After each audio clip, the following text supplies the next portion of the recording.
Ini ada Mas Reza. Selamat malam Mas Reza. Malam Mas, malam. Lokasinya di sebuah pabrik ya Mas ya. Gak usah di-spill betul, alamatnya. Silahkan boleh dimulai ceritanya.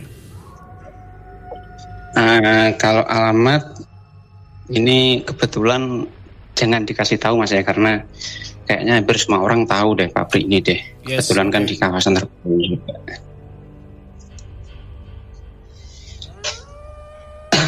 Boleh langsung bercerita Mas? Ya silahkan. Oke, sebelumnya selamat malam Mas. Nama saya Reza. Saya mau menceritakan sebuah kisah saya sebelumnya. Ya bukan kisah saya sih, kisah teman-teman saya yang ngalamin sih. Jadi pabrik ini kan dulunya kan katanya pabrik kayu. Sebelum bos saya kontrak kan gitu. Bos saya ngambil kontrak ini tahun 2023 bulan Juni. Kebetulan saya masuk bulan Juli. Malah pabrik ini berjalan dengan lancar. Terus tutup di tahun 2004 karena pabrik ini musiman kan Mas ya. Ini juga saya posisinya juga masih jaga gitu kan. Kebetulan jaga malam saya kan. Ya saya kalau pabrik ini buka saya operator, kalau malam, kalau paginya kalau ini buka ya saya jadi operator, kalau nggak buka ya saya jaga gitu. Kisah ini berawal dari tahun lalu, tahun 2024 ini kah? Sebelum bulan November kalau tidak salah. Bulan November, kebetulan saya waktu shift malam ada 4 orang waktu itu. Saya bagian operator, yang 2 bagian penggilingan.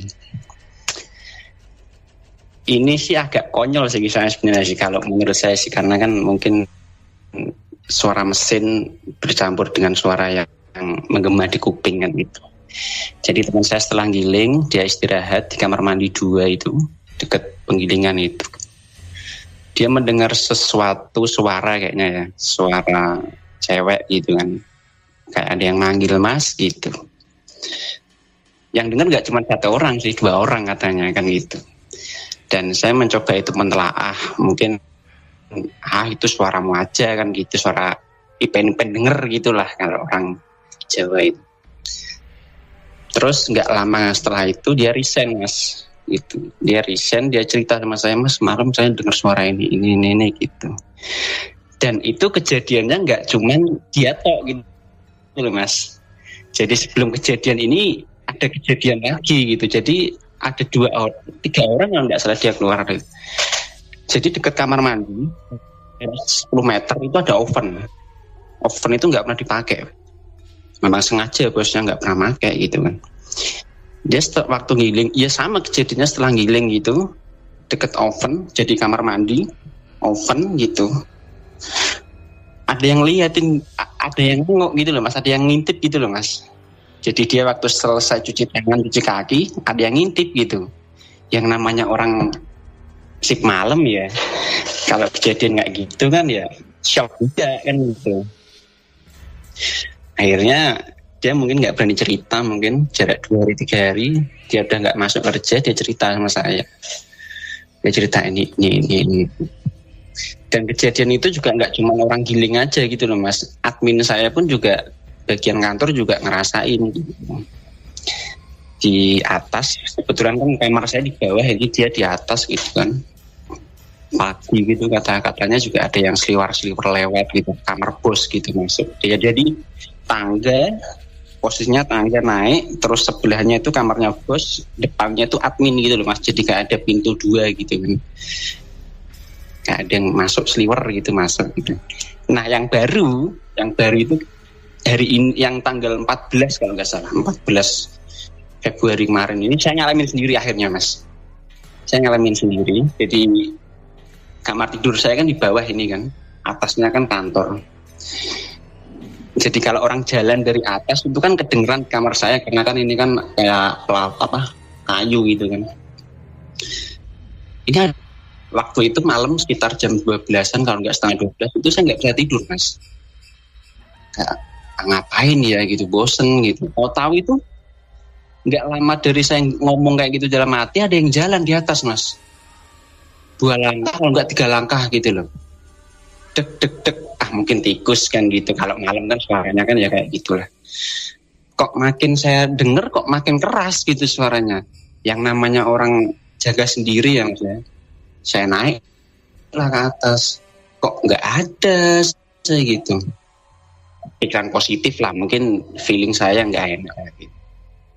Terus saya mau kencing, pas saya mau, jadi ini ada pintu utama keluar, terus ada pintu lagi. Saya kan sengaja buat center kan mas, sekarang lihat-lihat takutnya ada kucing atau apa. Saya center ke open itu, des gitu ke kamar mandi kan langsung plong gitu kan. Lah ada yang nganguk mas, ada yang lihat, des gitu sekali sekilat. Apa mungkin itu firasat? Wah gitu. Dari situ mas saya mulai merinding dari atas rambut sampai bawah. Saat itu juga saya belum ngerasain. Oh ini udah langsung. Dari situ saya jam setengah 12 kalau nggak jam 12 itu sampai jam setengah 3 saya nggak bisa tidur. Saya langsung cerita sama teman saya kebetulan kan ini kan juga warungan sebelah pabrik kan. Saya cerita ternyata konon katanya pabrik ini memang sakral gitu, kayak ada semacam penghuninya lah gitu. Begitupun juga sebelahnya gitu, kayak ada penghuninya gitu. Nah saya mau tanya mas, ini tuh penghuninya tuh apa sih sebenarnya sih yang membuat teman saya 3 orang itu keluar gitu loh, sampai saya pun juga udah kepikiran gitu dari kemarin tuh apa ya itu loh yang deket kamar mandi yang dia tuh kayak nganguk gitu loh mas, yang penggilingan melihat dia nilai gitu kan, center saya kan straight gitu kan, jadinya kan dia kalau nilai langsung hilang gitu. Penasaran saya mas, terus terang mas, ini saya juga cerita kayak gini juga posisinya juga sendirian gitu di pabrik gitu kan. Itu sih mas yang bisa tanyain. Mas Reza. Waktu kemarin sebelum buka, pabrik ini buka, itu juga ada kejadian ada orang satu jatuh mas dari ketinggian. Jadi dia menerima apa namanya kayak asbes gitu. Kayaknya katanya sih matanya dia ketutupan gitu mas, sampai dia jatuh gitu. Saya penasaran sih mas, apa sih sebenarnya? Sorry. Tadi yang disebutkan ada jatuh itu selamat atau meninggal? Dia patah tulang ekor mas. Mungkin ketinggian kalau enggak 6 meter mungkin ya, kalau enggak salah dari atas, jadi bawahnya itu penggilingan itu kan mas. Nah, untung dia enggak diterima sama besi yang di bawahnya itu kan, jadi ada kayak ayaan gitu kan mas. Nah untung dia meleset di situ, cuman ya namanya jatuh 6 meter lebih lah ya. Patah tulang ekor dia jadinya. Saya mikir gini mas, apakah ini ya mohon maaf ya, apakah ini tumbal dari pabrik ini atau gimana gitu loh. Saya takutnya di situ mas, karena yang sebelumnya katanya warga sekitar sini yang udah lama di sini sih pasti ada kejadian gitu loh kayak gitu. Makanya kan, nah ya saya mikir namanya pabrik ya pasti ada lah, tapi ya apa ya gitu loh kan, ini kan sudah kan ya mohon penjelasannya mas gitu, saya juga bingung gitu loh. Apalagi kan ini kan ya nggak gede-gede banget gitu loh, kecil lah karena kan di lingkup dengan pabrik yang sebelahnya, jadi saya itu dilingkup sama satu pabrik dengan letter O gitu loh mas. Oke, mas. Depannya juga ya. Mas Reza, tapi ada ini nggak ciri-ciri yang mengerucut kepada salah satu sosok tertentu? Kalau teman saya bilang itu kayak semacam kuntilanak, mas. Kalau teman saya bilang ya, karena mungkin ada suara cewek itu, terus kalau yang di sebelahnya itu katanya genderuwo, mas. Jadi kayak dulu waktu pabrik kayu itu di sini tuh yang saya tempatin tuh dia sering lewat, mas. Gitu. Di malam hari itu dia tuh sering lewat gitu. Saya baru ngerasain sih kemarin sih waktu tanggal 14 gitu. 14 Februari inilah, baru-baru inilah mas. Saya baru ngerasain selama ini saya baru ngerasain itu. Dari atas rambut sampai kaki merinding mas. Itu hal yang nggak pernah saya lupakan itu mas. Oke, mas. Kalau lewat itu mungkin saya masih agak mungkin langsung pingsan mungkin ya kalau dia lewat ya. Dia posisinya juga itu kan ketutup, kamar mandinya kan ketutup seng gitu kan mas, itu kan sesuai prosedur gitu kan. Jadinya dia cuman kepalanya aja sih yang lihat sih, terus dia hilang lagi gitu. Oke, Mas Reza, Mas Febri silakan ditanggapi. Ya. Selamat malam Mas Reza. Ya, malam Mas, malam. Ini kalau yang saya lihat ya Mas ya di lokasi tersebut ya. Jadi bukan hanya di pabrik itu saja, tetapi lokasi sekitaran situ ya Mas ya. Di lokasi sekitaran situ kalau yang saya lihat itu banyak sosok astral yang menempati situ, dan perwujudannya itu macam-macam Mas gitu. Artinya semua gangguan itu tidak hanya cuma dari satu sosok. Iya, enggak Mas.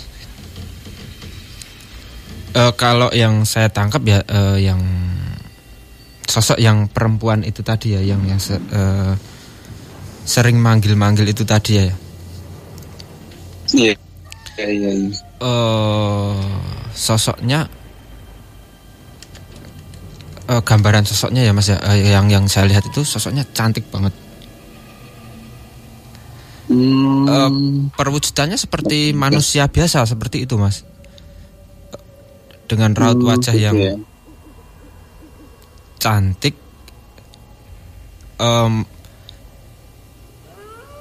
Seumpama sosoknya ini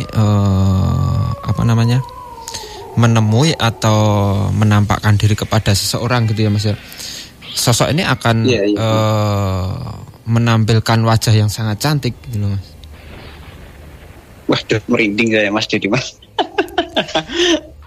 Waduh. Tetapi sosok ini sejatinya ya Masnya, wujud sejatinya ini siluman ular Mas sebenarnya sosok. Oh iya, betul Ferdi. Betul. Kenapa Mas bisa bilang betul? Nggak gini Mas, karena ini kan sebelah pabrik saya kan ada warung Mas. Warung dia kan udah nempatin sini kan 25 tahun kan Mas, warung ini kan. Jadi dia kan paham betul lah lokasi sini kan. Dia tuh pernah ngomong Mas, suaminya tuh pernah dikasih lihat wujud ular besar banget Mas, masuk pabrik sebelah saya Mas. Dia ngomong kayak gitu Mas, besar. Mungkin kalau ya kalau bilang besar Mas, dia ngomong sendiri kok, istrinya kok. Pak kemarin tuh dikasih lihat Mas, entah malam apa gitu loh, nggak tahu saya. Sering dia cerita kayak gitu, soal sosok ular kayak gitu. Mungkin Mas Feby ini yang ngomong ular ini apakah wujud orangnya itu, saya juga nggak tahu gitu. Masuk ke pabrik sebelah saya tapi bukan di tempat saya gitu.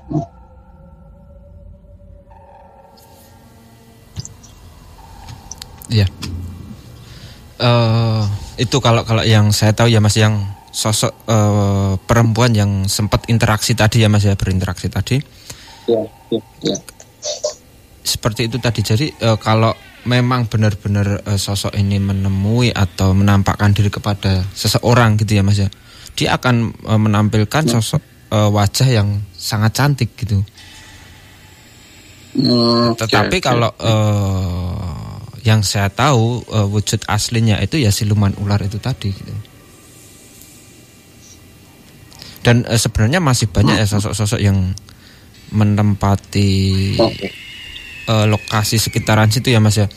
Bahkan sosok gendruwo pun ya Mas ya, yang ada di situ nggak hanya 1-2 sosok saja gitu. Kalau dibilang sosok yang sering nampak itu penghuni lama ya Mas di sini Mas, jadi ya Mas ya.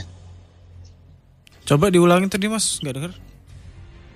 Apakah penampakan itu sosok cewek itu penghuni lama di tempat ini atau dia pendatang gitu Mas?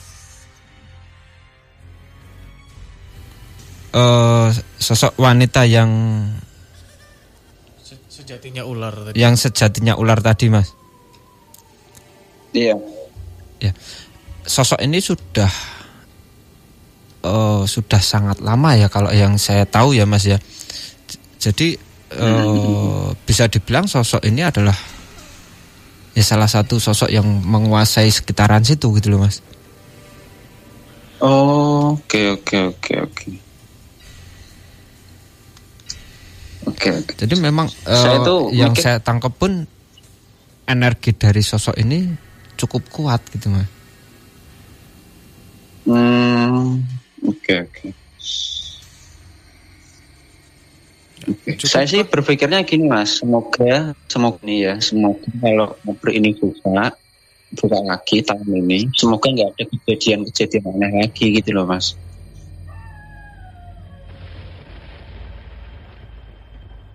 Kasihan kan Mas orang yang mau kerja cari nafkah, tahu-tahu dia keluar hanya gara-gara gitu kan. Saya kan mikirnya kan gitu. Ya selama saya kerja jaga malam kayak gini kan, alhamdulillah ya, semoga janganlah amit-amit lah Mas. Semoga cukup sekali itu aja lah kan gitu. Mungkin kalau seutuh-utuhnya dia nampakin, mungkin saya bisa pingsan itu Mas saat itu juga. Mungkin ya.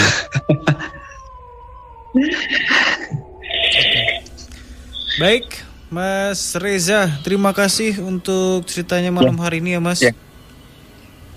Ya, nanti kalau tahun depan Mas, andai kata ini pabrik ini buka dan ada aktivitas spiritual lagi, nanti coba saya telepon ke Mas lagi juga.